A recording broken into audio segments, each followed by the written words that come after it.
Hi everyone, welcome to my channel. আপনাদের সবাইকে আবারও নতুন একটি ভিডিওতে আমন্ত্রণ। তো আমি আজকে 2 লিটার দুধ থেকে ছানা করে নেব। ছানা দিয়ে আমি করে নেব কালো জাম, একদম দোকানের মতো সুস্বাদু, দেখতেও আলহামদুলিল্লাহ। তো প্রথমত আমি 2 লিটার দুধ একটি হাঁড়িতে চুলায় দিলাম। চুলায় দিয়ে আমি দুটো জলপাই দিয়েছি। হোয়াইট ভিনেগার দিলে আমার ওই গন্ধটা ভালো লাগে না। আপনারা চাইলে হোয়াইট ভিনেগার দিতে পারেন, যার যা ইচ্ছা তাই দিয়ে ছানা করতে পারেন। তা আমার কাছে জলপাই দিয়ে ছানা করলে ভালো লাগে। জলপাইটা আস্তে করে উঠায় ফেলে দেওয়া যায়, কোনো গন্ধ টন্ধ থাকে না। তো যাই হোক, দেখেন কত সুন্দর ছানা হয়ে যাচ্ছে। আমি এই ছানাটাকে ঠান্ডা করে নেব।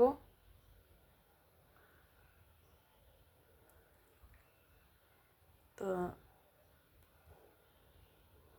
ঠান্ডা হয়ে গেছে, আমি এখান থেকে জলপাইটা উঠায় ফেলে দেব। দিয়ে পানিটা সুন্দর করে সেকে নিব। একটা সুন্দর ফ্রেশ কাপড় দিয়ে আমি সুন্দর করে চিপে নিচ্ছি। একটু স্মুথ করে মেখে নিব। যত বেশি মাখা যাবে তত মিষ্টিটা ভালো হবে। তো আমার মাখাটা হয়ে গেছে।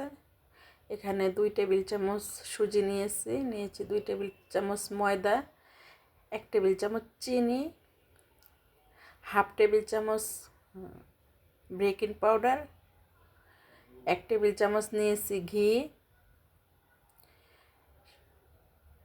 তো কত সুন্দর আমার ছানাটা মাখানো হয়ে গেছে। তো এখন আমি সবগুলো একসাথে মেখে নেব। দেখেন ছানার এটা কত সুন্দর হয়েছে ডোটা। তো চিনি, অল্প একটু চিনি আপনারা দিলেও পারেন, না দিলেও পারেন, তবে আমি একটু চিনি দিয়ে দিলাম। তো আমি একটু লবণ দিতে ভুলে গেছি, সামান্য পরিমাণে লবণও দিয়ে দিলাম। দিয়ে সবগুলোকে একত্রে মেখে নিলাম। মেখে সুন্দর একটা ডো তৈরি করে নিলাম। একদম সুন্দর হয়ে গেছে, কোথাও কোনো দলা পাকা নাই। তো আমি এইভাবে সবগুলোকে এক মাপে আমি ছোট ছোট করে বল বল করে নেব। এখন আমি মিষ্টির আকারে কিছু গোল করে নেব, কিছু এইভাবে লম্বাটে করব। তো হয়ে গেছে সবগুলাই। আমি একটা কড়াইতে কিছু তেল ঢেলে দিলাম। তেলটা বেশি গরম করা যাবে না, কুসুম গরম করতে হবে। কুসুম গরম তেলের মধ্যে আমি আমার মিষ্টিগুলো ঢেলে দিচ্ছি।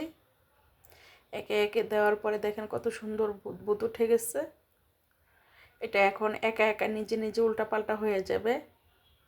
আমি সামান্য পরিমাণে একটু হালকা দুলে দুলে নেড়ে দিব। নাড়াটা এরকম হবে দোল খাওয়ার মতো।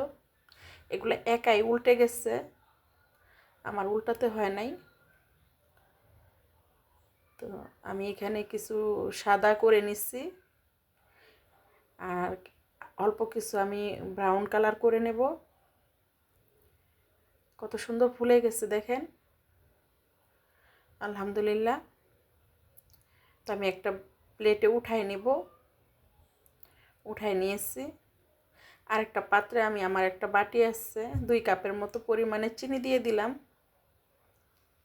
সেই বাটি দিয়েই আমি আবার 3 কাপ পানি দিব। পানি দিয়ে আমি যতক্ষণ পর্যন্ত চিনিটা গলে না যাবে ততক্ষণ পর্যন্ত নেড়ে চেড়ে নেব। 3টা সবুজ এলাচ দিয়ে দিলাম, ফ্লেভারটা সুন্দর আসবে। তো আমার শিরাটা হয়ে গেছে, দেখেন কত সুন্দর হয়েছে, চুপসে যায় নাই। তবে আমার সাদা মিষ্টি যেটা আমি করে নিয়েছি ওটা চুপসে গেছে, ওটা ভাজা কম হয়েছিল, এই জন্য চুপসে গেছে। তো আপনারা কেউ এরকম মানে একটু কাঁচা কাঁচা নামাবেন না, পুরো কমপ্লিট না হলে মিষ্টিটা হয় না, যেটা আমি আজকে বুঝতে পারলাম। এই ভুল আমি আর কখনোই করব না। মনে করছি যে কিছু হোয়াইট থাকবে কিছু ব্ল্যাক থাকবে। তো এখানে যেটা আমি হোয়াইট করার জন্য আগে উঠায় রাখছি ওটা একটু চুপসে গেছে। কত সুন্দর হয়েছে। আমি প্রায় 20 মিনিটের মতো ঢেকে রাখছিলাম, চুলার আঁচটা কমিয়ে দিয়ে।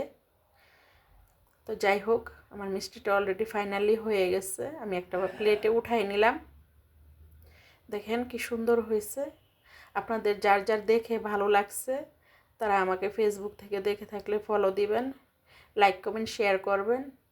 আর যদি ইউটিউব থেকে দেখে থাকেন সাবস্ক্রাইব করে নেবেন, অল বেল বাটনটি ক্লিক করে দিবেন যেন অন্য বন্ধুরা দেখার সুযোগ পায়। ভিডিওটা আমি আজকে এখানে ইতি করব। আপনারা সবাই ভালো থাকবেন, সুন্দর থাকবেন, সুস্থ থাকবেন। দেখেন কত সুন্দর স্পঞ্জি হয়েছে। আমি একটা কেটে ভেঙে দেখাচ্ছি আপনাদের।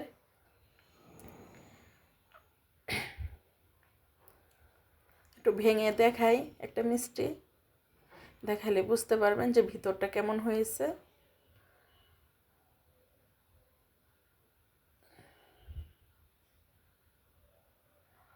ছুরি নেওয়ার দরকার ছিল, আসলে অনেক কিছু মনে থাকে না। দেখেন ভিতরটা কত সুন্দর হয়েছে। আমি একটু হাত দিয়ে দেখাচ্ছি ধরে।